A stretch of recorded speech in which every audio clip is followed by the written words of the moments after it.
5, 4, 3, 2, 1. Ladies and gents, back by popular demand.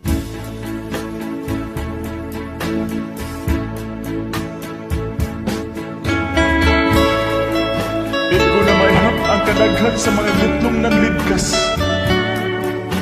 Ang hinagtok sa taknaan nagmugna og subilanong labas. Ug ang mga damgo sa kugmaon sa mga luha gibadlas. Ang tanan nga pusgay na himong tipaka sa kapakyas.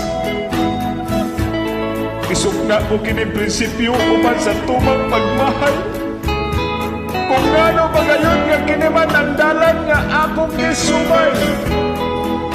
Ang kala sa nga gipasangil ka nako daw ikamatay. Mao'y milusang sa tigbayon nga gihaguan ko na unta pagambalay. Kung saon ko gaha nga magmalinawon kining kinabuhian. Labihan naman unta ang kadako nga gihimo ko nga pag-amping. O ganay gihurot ko naman ang matang sa pangaliya. Apan way ti mailhang kalinaw o gihamog kining kasing-kasing. Daw di ko na maantos kining akong pagkabilanggo.